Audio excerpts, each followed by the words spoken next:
쿠키뉴스 송금종 기자와 함께합니다. 훈훈한 경제 지금부터 시작하겠습니다. 오늘도 송 기자 나와 있습니다. 안녕하세요. 네, 안녕하세요. 쿠키뉴스 송금종입니다. 네, 오늘은 어떤 주제로 이야기 나눠볼까요? 한 차례 무산된 제3인터넷 전문은행 예비인가 절차가 오는 10월 다시 시작될 예정입니다. 금융당국은 오는 10월 10일부터 15일까지 6일간 인터넷 전문은행 예비인가 신청을 받아 최대 2개 회사에 신규 인사를 내주기로 했는데요. 왜 재추진을 결정한 건지 또 어느 부분이 달라졌는지 살펴보도록 하겠습니다. 네.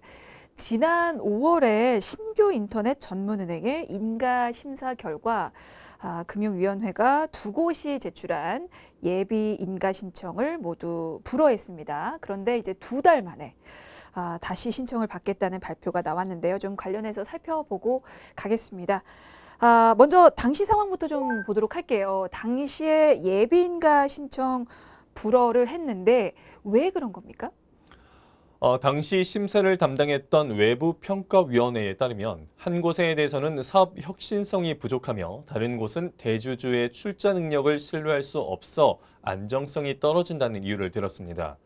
혁신성과 안정성이 부족해 예비인가가 부적절하다고 권고한 외부평가위원회의 의견을 금융위원회가 받아들인 것입니다. 네, 보다 냉정한 평가가 이루어졌고, 그리고 이제 결국에는 새로운 인터넷 전문은행 탄생은 미루어졌는데요. 자, 그 후에 지금 다시 재추진 방안이 발표됐죠? 네, 그렇습니다. 지난 7월 16일 금융위원회와 금융감독원은 인터넷 전문은행 신규 예비인가 재추진 방안을 발표했습니다. 10월 10일부터 15일 예비인가 신청을 받고 신청일로부터 60일 안에 심사 결과를 발표하는데요.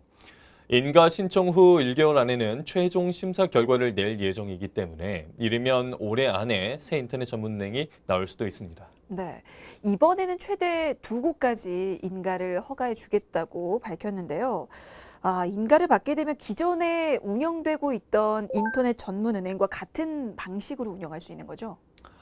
네, 인터넷 전문은행법에 따른 모든 업무를 허용합니다. 또 심사 기준도 종전과 같은데요. 금융당국은 인가 심사의 공정성을 높이기 위해 인가 기존 틀을 유지한다는 방침입니다. 그래서 상호 출자 제한 기업 집단, 즉 대기업 집단만 아니라면 누구에게나 열려 있다고 볼 수 있습니다. 네, 기본 원칙은 작년 말에 발표한 기준을 유지하기로 했기 때문에 재벌 집단만 아니라면 누구나 이 인터넷 전문 은행의 경영 주체가 될 수 있는데요. 다만 금융당국은 이번 인가 과정에서 외부 평가위원회 운영 방식 등 약간 일부 변화를 줄 예정이라고요? 네, 그렇습니다. 2개사 이하라는 인가 사업자 수와 혁신성 및 안정성 등을 평가하는 심사 기준은 지난 5월 기준을 그대로 유지하되 외부평가위원회 운영 방식을 개선하겠다고 밝혔습니다. 외부평가위원회는 금감원장의 자문기구로 금융 및 법률, 소비자, 핀테크, 회계, IT 보안, 리스크 관리 등 전문가 7명으로 구성되는데요. 이 위원회 명단은 비공개로 운영되며 심사 과정에 금융위원회도 개입할 수 없습니다. 그러니까 외부 평가위원회의 심사 과정에는 금융위원회가 개입을 할 수 없는데, 근데 이제 원래 금융위원회가 인터넷 전문은행의 최종 결정 권한을 가지고 있는 거 아닙니까? 네, 맞습니다. 인터넷 전문은행 최종 결정 권한은 금융위원회가 가지고 있지만 특혜 시비 등을 사전에 차단하기 위해 인가 심사권을 금융감독원에 위탁한 겁니다. 최종구 위원장도 지난 5월 예비인가 심사 결과를 발표 당일 오전에야 보고받았을 정도로 접촉을 차단하고 있습니다. 그런데 그 운영 방식이 달라지는 건가요? 네, 금융위원회가 발표한 내용을 보면 필요시 외부평가위원장이 금융위원회 전체 회의에 참석해 심사 취지를 충분히 전달할 수 있도록 금융위원회 운영을 개선하기로 했습니다. 심사 결과에 대해 최종 보고했던 기존 방식에서 벗어나 필요하면 심사 과정에서 외부평가위원회 위원장이 금융위원회와 접촉할 수 있는 통로가 열린 것입니다. 어떻게 보면 심사 과정에서 금융위원회 의견이 작용할 여지가 생긴 셈이라고 볼 수도 있겠어요? 네, 금융위원회 관계자에 따르면요. 원칙적으로는 금융위원회가 외부평가위원회의 판단 결과를 바꿀 수 있지만 그동안 외부평가위원회의 심사 결과를 존중하고 수용해 왔다며 금융위원회가 최종 결정하는 만큼 정책 방향에 대해서 충분히 설명하는 별도의 시간을 가지는 등 외부평가위원회 운영에 충분히 지원하는 기회를 갖겠다고 말했습니다. 네. 근데 이게 반대로 생각을 해보면 금융위원회가 심사 과정에 개입한다는 지적을 또 받을 수도 있을 것 같긴 한데요. 네, 그런 지적도 나오고 있지만 금융감독원도 개입은 과한 해석이라는 입장입니다. 금융감독원 관계자는 국회 등에서 금융위원회가 인가 과정에서 너무 손 놓은 것이 아니냐는 비판이 있다 보니 정책을 설명할 수 있는 최소한의 자리를 만든 것이라고 전했습니다. 네. 그러니까 필요할 때 이 외부평가위원장이 금융위원회 전체 회의에 참석해서 심사 취지를 충분히 전달할 수 있도록 금융위원회 운영을 개선하기로 결정을 했는데요. 자, 그리고 금융위원회가 이번 인가 절차의 모든 과정에서 컨설팅을 제공한다고요? 네, 신청 직후부터 끝날 때까지 상담과 안내를 강화하는 건데요. 영국에서는 소매금융 전문은행 도입과 관련해 조직을 신설해 신청 전부터 승인 전 단계에 걸쳐 신청자에게 정보를 제공한다며 따로 조직을 만들지는 않겠지만 신청 기업에 충분히 상담과 안내를 제공할 것이라고 밝혔습니다. 네. 이게 어떻게 보면 정말 새로운 인터넷 전문 은행을 만들겠다라고 하는 어떤 정부의 좀 강한 의지가 보이는 것 같은데요. 근데 왜 이렇게 적극적인 겁니까? 정부는 인터넷 전문은행 추가에 적극적입니다. 우리보다 앞서 인터넷 전문은행 제도를 도입한 영국과 일본 사례를 보면 지난해 하반기 통계를 기준으로 은행 산업에서 인터넷 전문은행의 비중은 4% 정도 되는데요. 10년 운영 경험을 거친 것이기는 하지만 상당한 비율이죠. 하지만 우리는 1% 수준으로 4%까지 성장하려면 더 많은 인터넷 전문은행이 필요하다는 이야기가 됩니다. 그래서 추가 인가에 더 적극적인 것입니다. 네. 뭐 사실 어떻게 보면 우리나라가 유리한 조건을 가지고 볼 수도 있을 것 같은데요. 이제 우리나라가 IT 산업이 발달돼 있는 데다가 국민들이 뭐 IT에 대한 노출도나 적응도가 훨씬 높잖아요. 네, 영업 환경 면에서 볼 때 선발 주자들보다도 더 발전할 수 있는 환경이기 때문에 해외 선발 국가들보다 인터넷 전문은행 발전 가능성이 더 크다고 보는 것이죠. 게다가 인터넷 전문은행이 늘어나면 IT 산업 발전을 촉진할 여지도 있습니다. 그래서 일단은 인터넷 전문은행이 4개 정도까지는 우리 시장에서 충분히 적응할 수 있을 것이라는 게 정부의 기대입니다. 네. 그리고 정부에서 이게 기업들에게도 주저하지 말고 적극적으로 이 인터넷 전문 은행 인가에 지원해 보라고 종용하고 있다고요. 네, 재벌 기준은 자산 총액 10조 원 이상의 기업 집단이기 때문에 ICT 기업이 아니어도 재벌이라는 기준에만 미치지 않으면 누구든 지원할 수 있다고 재차 설명하고 있습니다.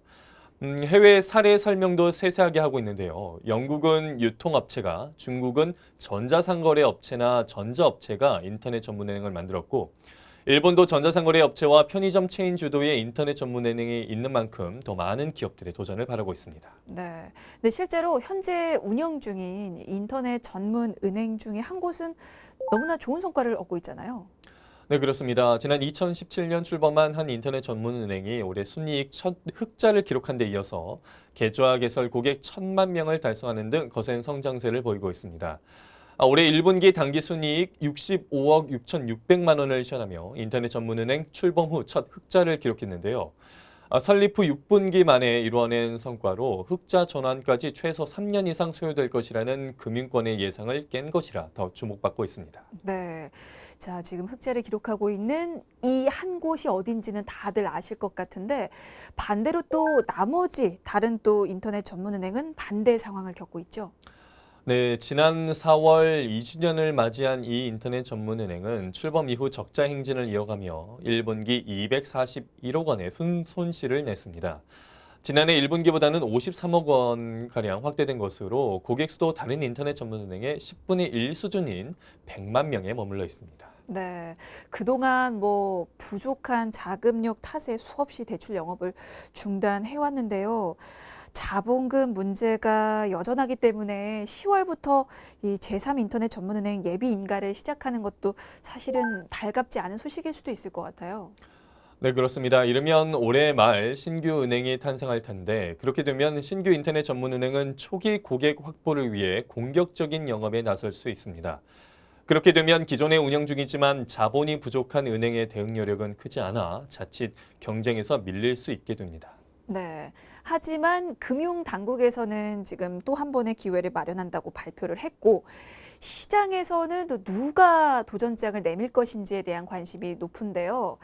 자, 최대 2곳까지 인가할 것이라는 발표가 나온 후에 기존에 탈락했던 2곳에 유리한 것이 아니냐는 전망도 나오고 있습니다.